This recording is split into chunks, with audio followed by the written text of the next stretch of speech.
Hey everyone, welcome back for another deep dive. Mm. Today we're going to be looking at the relationship between rationality and spirituality. Okay. And we're going to be using two sources for this. One is Carl Jung's writings, and then the other is the book Dar to Right Ma by Gholam Riza Rashidi. Sounds good. So Rashidi starts off the book with this kind of challenging idea. He says, our pursuit of living well might actually be what's preventing us from truly living. Yeah, I mean, that's a pretty interesting idea, right? Like, when we think about it, we usually assume that, planning ahead and making rational decisions are the way to a good life. Exactly. Yeah. So he actually quotes Carl Jung at the beginning of the book. And, Carl Jung has some really interesting observations about how we use rationality these days. Yeah, so Jung argued that our modern-day emphasis on intellect and logic actually creates a barrier between us and our more intuitive selves. Okay. And he thought that this focus on the rational mind could lead to feelings of emptiness, like something's missing. So it's almost like we build these walls of rationality to protect ourselves, but they end up kind of trapping us. Yeah, exactly. And Rashidi, he picks up on this idea and he takes it a step further with a really powerful analogy. I'm intrigued. He compares rationality to mother's milk. Okay. So, it's essential when we're infants, but if we keep relying on it as adults, it can actually be harmful. That's what you mean. So in other words, over-reliance on rationality past a certain point could actually hold us back from spiritual growth. Okay, I'm starting to see where he's going with this. But how does clinging to rationality prevent us from living well? It seems kind of counterintuitive. So Rashidi argues that it's this constant need to plan and strategize for a better future, that focus on achieving a certain outcome, that becomes the source of our discontent. So rather than enjoying the journey, we get fixated on the destination, and that's where the frustration comes from. Right. And this leads to one of Rashidi's most compelling analogies, I think. Yeah. It's the idea of life as a chessboard. Okay. So he says that we often view ourselves as these individual pieces on the board, black or white, battling for victory. Okay. But if we're not the pieces, then what are we? He's saying that we're actually the chessboard itself. Wow. We contain both black and white, good and bad, victory and defeat. The outcome of any single game doesn't change or diminish the board itself. So the ups and downs of life are just temporary states. They don't change our fundamental nature. Exactly. That's exactly what he's saying. That's a pretty big shift in perspective. Yeah. But if we're the chessboard, does that mean we should just passively accept whatever happens? Like, should we just give up on all our goals and ambitions? No, I don't think that's what he's saying. It's not about passivity or abandoning all desire. It's more about recognizing that our true self is much larger than the roles we play or, the things we achieve in life.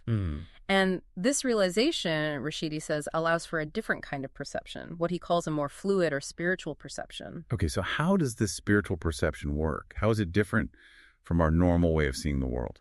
Well, he describes it as this kind of flow that's easily disrupted by material concerns and desires. When we're too focused on achieving certain goals or acquiring possessions, it creates blockages in that flow. And that's what leads to that feeling of being stuck or not fully living. So if we can quiet the mental chatter and let go of those attachments, we open ourselves up to a different way of experiencing life. Right. And he even uses this term perceptual slip to describe those moments when our awareness shifts and we glimpse a reality that's not driven by our desires. It's like those moments when you just know something, but you can't explain why. Yes, exactly. And he says these slips are often overlooked because we're so busy with our daily lives, striving and achieving.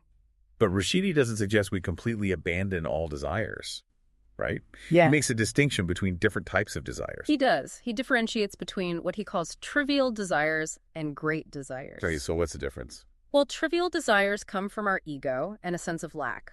They're often focused on things like external validation, material possessions, or power over others. So those are the desires that fuel that competitive me versus you mentality. Right.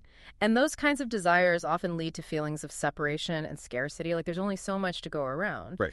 But great desires, on the other hand, they arise from a sense of abundance and interconnectedness.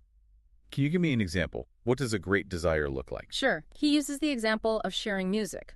Okay. So when we share music, it doesn't diminish the experience. Yeah. For both people, it actually amplifies the joy Yeah. and creates a sense of connection. Yeah, that makes sense. And this contrasts with something like sharing wealth, which can lead to competition and a focus on individual gain. That's a really good example. So it seems like great desires are those that benefit both the giver and the receiver. Exactly. And they often involve things like collaboration, creativity, and a sense of contributing to something larger than ourselves. So it sounds like this distinction between trivial and great desires is key to understanding how we create those traps that Rashidi talks about. Absolutely. And that's something we'll explore in the next part of our deep dive. Okay, looking forward to it. We'll delve into how these desires, especially the trivial ones, can lead us down a path of spiritual stagnation, even if we're striving for a seemingly good life. So welcome back. We're continuing to dive into Ghulam Reza Rashidi's book, Dar Tarait Ma, and his ideas about how our desires can actually create traps on the path to spiritual growth. Yeah. It's interesting to me how even when we're pursuing something positive like spiritual growth, there can still be pitfalls along the way. Yeah, you're absolutely right. It's like we can trip over our own good intentions. Rashidi specifically warns about the trap of spiritual pride. Spiritual pride, how does that even work? I mean, it seems strange that pursuing spiritual growth could have a negative side. Yeah, it's a subtle danger. As we start to detach from material possessions and those ego-driven desires, we can sometimes start to feel a sense of superiority. Oh, I see. Like we might think we're more enlightened than other people who are still caught up in the material world. Right. So we're not attached to things anymore, but now we're attached to our own progress. Yeah, exactly. We start to identify with our spiritual achievements, and we forget that true spiritual growth is a journey, not a destination. It's like trading one ego trap for another. The ego's pretty sneaky like that. Does Rashidi offer any advice on how to avoid this trap of spiritual pride? He really emphasizes the importance of humility, recognizing that we're all on a path and that everyone is learning and growing. So it's more about staying open and curious than thinking we have everything figured out. Exactly. And this ties back to the idea of surrendering to the flow of life rather than trying to control every outcome. Earlier we talked about detaching from the desire to live well, but doesn't that seem kind of contradictory to actually living a good life? That's a good point. It does sound paradoxical. What does Rashidi really mean by that? I don't think he's saying we should give up on all desire or ambition. It's more about a shift in focus. Instead of being driven by external achievements or needing validation from others, we can connect with a deeper sense of purpose. Okay. So our actions come from a place of internal alignment instead of external pressure. So we're not necessarily giving up on our goals, but we're looking at the motivations behind them. Exactly. And this brings us back to the chessboard analogy. Remember how we were talking about that? Yeah. If we can remember that we are the chessboard itself and not just the individual pieces, it changes our whole perspective on winning and losing. Right? It's like we're zooming out and seeing that the game is just one small part of a much bigger picture. And our true self isn't defined by those wins and losses. Exactly. Rashidi is saying that we can experience all of life's ups and downs without getting too attached to the outcomes. And that detachment allows us to access a deeper well of wisdom and resilience. Right. It sounds like a lot of this comes down to having faith. Faith in ourselves, faith in the process, and maybe even faith in something beyond what we can understand rationally. I think that's where spirituality and rationality can work together beautifully. Rationality helps us navigate the practical world, but spirituality connects us to something bigger than ourselves. So it's not about choosing one over the other. Yeah. It's about finding a balance. Right. It's about using our rational minds to make choices, but also being open to the mystery and uncertainty of life. Trusting that there's a wisdom at play, even when things don't make sense logically. It's like a dance between striving and surrendering, knowing and not knowing. But how do we actually cultivate that kind of balance in our everyday lives? That's the big question, isn't it? I think Rashidi would say it starts with becoming aware of our own patterns, noticing how our attachments and desires are shaping our experiences. So self-awareness is key. Paying attention to our thoughts, emotions, and why we do the things we do. Exactly. And in the next part of our deep dive, we'll explore some specific ways that we create traps for ourselves through our thoughts and desires. We'll look at what Rashidi says about human behavior, and we'll see how those trivial desires can actually lead to what he calls a kind of spiritual death. Welcome back for the final part of our deep dive into Dar Tarait Ma. We've been talking about how clinging to rationality and certain desires can actually hinder our spiritual growth. You mentioned earlier that Rashidi uses some pretty strong language to describe the dangers of these self-created traps. He even talks about spiritual death. Right. And it's fascinating that Rashidi sees humans as unique in this capacity for creating these elaborate traps for ourselves. He says we're the only creatures who actively build cages for our own minds. So we're not just victims of circumstance. We actually contribute to our own suffering through our thoughts and desires. Exactly. And he's pretty blunt about the consequences of this cycle.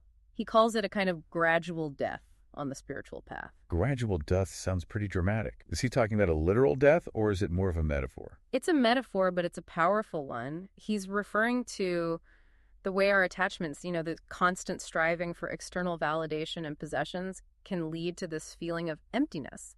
It's like we slowly suffocate our own spirits with all the stuff we accumulate, both physically and mentally. So we get so caught up in the game of acquiring and achieving that we lose touch with what truly matters. Right, and that's why the idea of detachment is so important. Rashidi suggests that by letting go of these attachments, by shedding those layers of ego and desire, we can start to reconnect with that essential part of ourselves that's always been there. It's like decluttering our homes and our minds to make space for something more meaningful. Exactly. But letting go of those attachments, especially the ones that feel really deep, can be so difficult. It definitely can be. Change is never easy, especially when it involves questioning our deeply held beliefs and habits.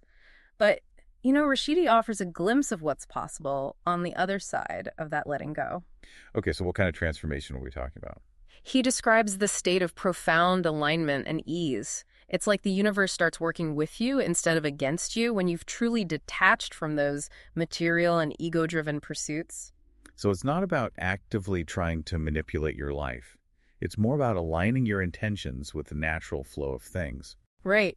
He even says that at this stage, the seeker might feel like everything in the world is aligning for them. They desire nothing, yet whatever happens seems to effortlessly support their path. That sounds incredible. But didn't Rashidi also issue a warning about this stage of the journey? Like there's a potential pitfall even when we're experiencing that sense of ease and flow. You're right. He cautions against the trap of stanchial pride, which can actually emerge even when we're on the right track. So we overcome the trap of material attachment, only to fall into the trap of spiritual ego. It's like there's always another layer to peel back, another challenge to overcome. It seems that way. I guess that's the beauty and the complexity of being human. Yeah, I think Rashidi's work reminds us that the journey is the destination. It's not about reaching some final state of enlightenment, but about embracing the ongoing process of growth and transformation. It's about finding that balance between effort and surrender, between using our minds to navigate the world and trusting in something larger than ourselves. Yes. And I think a key takeaway from Rashidi's work is that true fulfillment comes not from acquiring more, but from letting go of the things that bind us, our attachments, our fears, our limiting beliefs.